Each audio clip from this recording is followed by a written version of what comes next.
wai ya ne wai wallahi mutane ba anya ba ma fara gane mu ba Allah shi na angon ba wanda ba wata ba zuwa aiki na angon ba su yaɗa badala ba su nuna gadara ni zan fita nan kai dan uban ka ga wani can da dare kai can kana ji tashi ka je ka fara samun shi abinda muka yi a wancan anguwa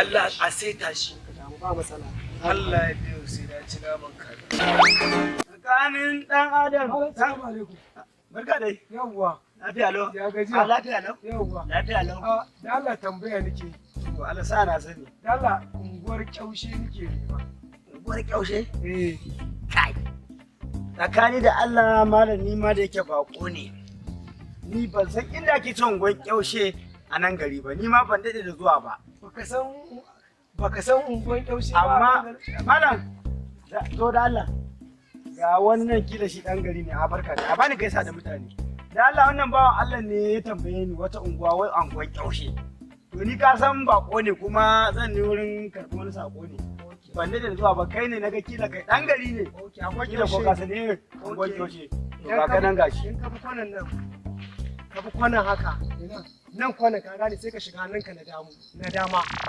sai kai hagu to za ka ga guda da ka je nan ka tambaya duk gidan da kake nema za ka sani unguwar kyaushe ke to shi ke na barku lafiya yawa a solo tv ke kawowa ba su yaɗa daga yau matsalar ku ta yayi gaba ɗaya insha Allah kaga kai Royal TV shirye-shiryen Hausa ku zo nan insha Allah ni ma kana ji kai to ba ni fa sauri ne ga yanzu za ka wuce kana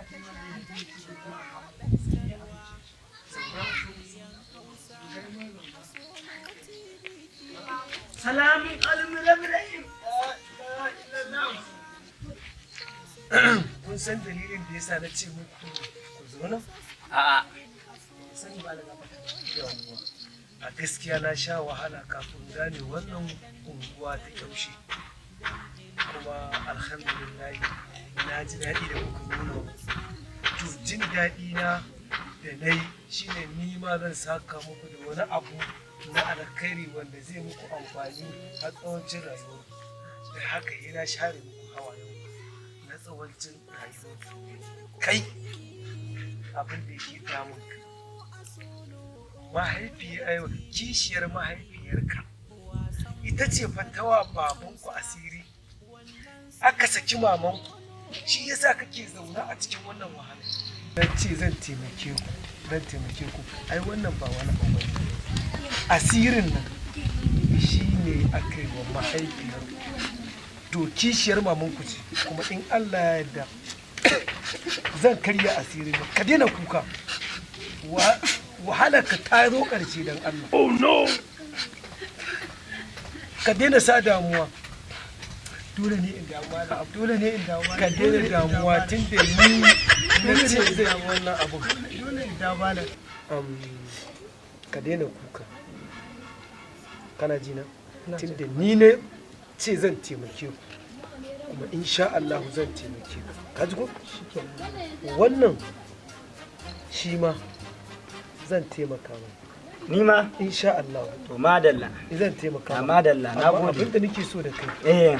Kai taso ka ji saboda ni ba zan iya gaya mishi. Kana ji? Taso ka ji. Ka daina kuka yanzu. Ku daina kuka. Assalamu alaikum. To ya me yace ma? Ka bari kawai. Abin da malamin da ke ka baki ɗaya rayuwar ce ɗauko duka abin ya faru naka kai ma yanzu abin da ke magana akan gidanku kana da matsala da iyayenka. Oh no! Ce mun shi yasa mahaifiyanka da ita da wannan makwabciyar naku na kusa da gidanku kullum ba sa shiri. Gaskiya ne. Ba sa shiri. Ya aka ya gane haka? Ya aka ya gane haka? Wallahi haka ne? Wallahi tallahi haka ne? Haka ne? Malam ya za a yi? Ba wani abu bane ba. Kana ji? Abin da nake so. Ka ga waccan gindin bishiyar? Akwai wani abu a gurin idan ka je za ka gan shi yana da haske idan ka ɗauke shi haka a hannunka ka karanta wallahu kafa 7 kana ji na sai ka tofa sai ka rintse sai ka dawo da shi amma ba a zuwa gurin da datti ma'ana irin su kuɗi azurfa agogo hula sai dai ko takalmi za ka cire komai da ke jikinka ka ba da ka ba wannan bawan Allah sai ya ajiye maka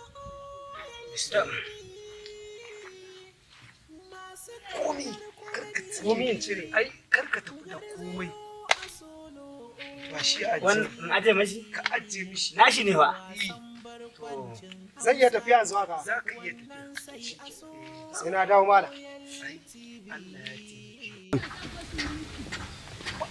Allah da ta zo ƙarshe. Assalamu alaikum. Wa alaikum salam. Ana gafarta malam gashi na dauko. Allahu akbar. Allahu akbar. Shine bai na haske malam. To insha Allah arziki sai dai ka bawo. Allah malam. Ka gama yin arziki a duniya. Wallahi Allah da sanyi a zuciya. Kana ji ko? Kai ma. Ka cire duk abin da ke cikin ka. Ai wannan nashi. Ka bashi duka da nashi da naka. Ka tattara duk wani abu da ke cikinka ka cire ka bashi kai ma ka je ka ɗauko za ka tadda irin wannan a gurin a can idan ka je za ka karanta wallahu kafa 7 sai ka ɗauko yanzu nan aje abu na wannan ka aje abinka ai na ce zan taimake ku dai abin da gare nun bashi ko mi gare ka bashi gaskiya malam ba san me zan saka ba da shi wannan sai dai in ci ubangiji Allah sa a gaba da Allah ya ƙara sani malam Allah ya ƙara sani Allah gaskiya ka Allah ai ni ka san na ce ma an bani sako zan je kai sako ne ai karka damu alheri ne duka an bashi ba ka damu bashi komi a jikin ka cire ba wani ƙarfi a cikin ka ba an bishe kenan ba komi wallahi su duka su kaɗai ne a tafi idan ka tafi yadda ka ga wannan abun haka za ka gani a can ni ma kamar wannan to kakka manta idan ka tafi karkai waiwaye ba waje ke ba a waiwayowa har sai ka ji ka dauko to insha Allah in ka dauko in dai arziki ne a gidan duniya ka same shi to shikenan kar ka waiwaya to malam kar ka sake ka waiwaya to malam ta hau kawai zuci la yanda zai kai tafi kai nan